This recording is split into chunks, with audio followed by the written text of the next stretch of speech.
This channel does not promote any violent, harmful, or illegal activities. All content provided by this channel is meant for an education purpose only. মুশকিল হচ্ছে সেই পিসি সরকারের magic মনে পড়ে যাচ্ছে। ছোটোবেলা দেখতে গেছিলাম, সেখানে দেখেছিলাম ওয়াটার অফ ইন্ডিয়া বলে তার একটা ম্যাজিকের স্পেশাল ম্যাজিক ছিল।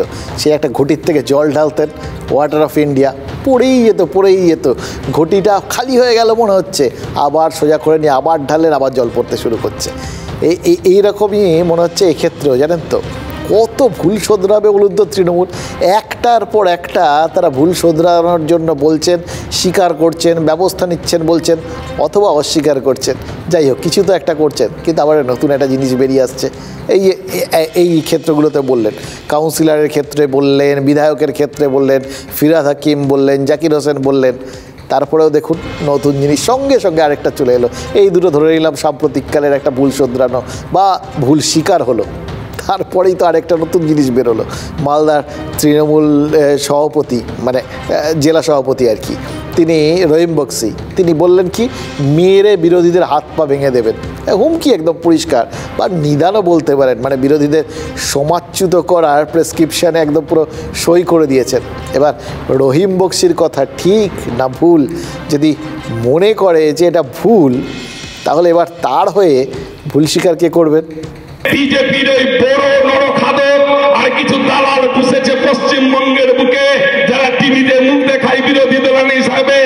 এরা সেই নরখাদক। জেনে রাখো তৃণমূল কংগ্রেস কর্মীরা তোমাদের ওই দাঁত হাত পা ভেঙে চুরমার করে দিবে। আগামী দিনে নরখাদকের প্রত্যেকটা দাঁত ভেঙে দিব আমরা। জেনে রাখুন এমপি বাবু, জেনে রাখেন বিজেপির বন্ধুরা, এই খাটতে 100 দিনের কাজে যে গরিব মানুষের পায়ের জুতোটা শেষ হয়ে গেছে, ফুলের মালা নয়, সে গরিব 100 দিনের কাজ করা গরিব মানুষের পায়ের জুতোর মালা তোমার গলায় পরানো হবে।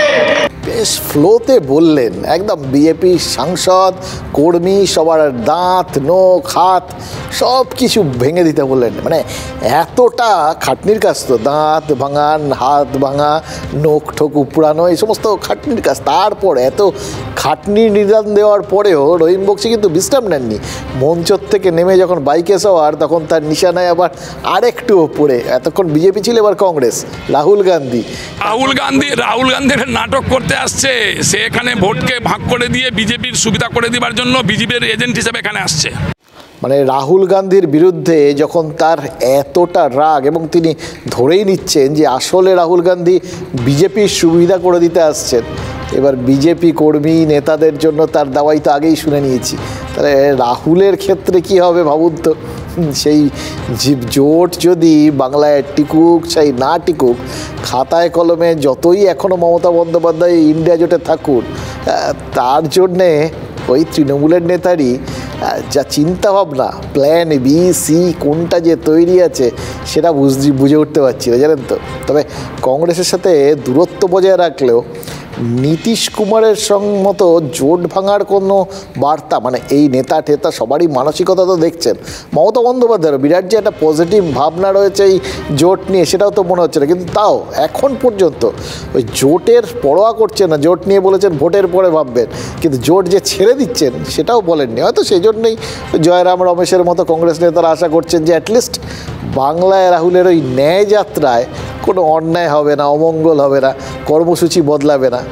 हमने कोई हमारा प्रोग्राम बदला नहीं है, कुछ छोटी मोटी दिक्कतें आ रही हैं, ये सब मैं समझता हूँ बातचीत से हल हो सकता है। তবে এখানে বাংলার ক্ষেত্রে না, আমি বুঝতে পারছি সফট নিয়ে বেশ একটা গোলযোগের একটা পরিস্থিতি তৈরি হয়েছে। এই দেখুন না, রাহুল গান্ধীর ক্ষেত্রটাতে দেখতেই পেলেন, বেশ গড়বড়ে, রুট বদলাতে হচ্ছে, পোস্টার ছিঁড়ছে, সমস্ত হচ্ছে।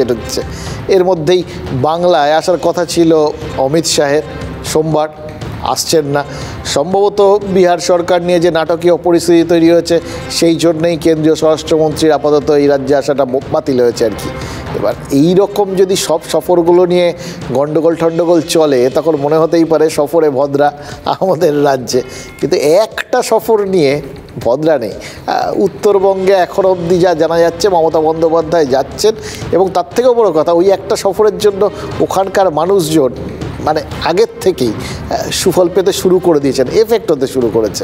অন্যগুলো যাই ভবিষ্যৎ হোক না কেন, মুখ্যমন্ত্রী যাবেন বলে ওই দক্ষিণ দিনাজপুরের বালুরঘাটের ভাঙাচোরা রাস্তায় পিচ হচ্ছে, সার্কিট হাউসের দেওয়ালে রঙের পোঁচ পড়ছে, রাস্তার ডিভাইডারে নীল সাদা রং হচ্ছে, ভাঙা দেওয়াল মেরামত হচ্ছে, বহুদিন ধরে ধুলোয় ঢাকা ওই তেভাগার স্মৃতিসৌধ সেজে উঠছে, নতুন আলো ঠালো লাগানো হচ্ছে, সাজ সাজ রব। মুখ্যমন্ত্রী আলটিমেটলি ওই যান চাই না যান এখন অবধি যাবেন, এটা ঠিক আছে, কিন্তু যা হবার যা পাওয়ার তার এফেক্ট সেটা কিন্তু বালুরঘাট অলরেডি পেয়ে গেছে। সেখানকার মানুষের মনে হচ্ছে এই মুখ্যমন্ত্রী আসছেন এই বার্তাটুকুই তাদের মঙ্গলের জন্য যথেষ্ট, বরঞ্চ তারা হয়তো ভাবছেন রেগুলার এই বার্তা তারা পান এবং মুখ্যমন্ত্রী আসুন, তাতে তাদের কোনো আপত্তি নেই। তারা চাইছেন মুখ্যমন্ত্রী আসুন বা বার্তা দিন, এই মঙ্গলময় যে কাজকর্মগুলো সেগুলো যেন এই রেটেই চলতে থাকে, ব্যাস, এর বেশি আর কিছু না। বালুরঘাট সহজ নতুন করে সাজছে, এটা দেখতে পেলাম, বেশ রং বেরং নতুন নতুন কর্মকাণ্ড হচ্ছে, এটা আমাদের সৌভাগ্য। অবশ্যই রাজ্যের মুখ্যমন্ত্রী আসছে বালুরঘাটে। সার্কিট হাউসের সামনে যে আমাদের তেভাগা মূর্তি আছে সেটা আপনারা দেখেছেন যে ইলেকট্রিক ছিল না অনেক দিন, সেখানে আগাছা হয়ে গেছিলো। মুখ্যমন্ত্রী আসেন খুব ভালো কথা। আমার মনে হয় যে মুখ্যমন্ত্রী আসলে প্রকৃত রূপটা দেখুন, নাহলে আমরা চাই যে মুখ্যমন্ত্রী মাসে বা 15 দিন অন্তর অন্তর আসুক এবং আমাদের বালুরঘাট শহরটা এরকমভাবে আরও পরিষ্কার পরিচ্ছন্ন থাকুক। মুখ্যমন্ত্রী যাচ্ছেন তাতে বালুরঘাট বদলে যাচ্ছে, এসব দেখলে হিঙ্গলগঞ্জের মানুষ না আবার আবদার করেন যে মমতা বন্দ্যোপাধ্যায় অবিলম্বে তাদের শহরে আবার আসুক।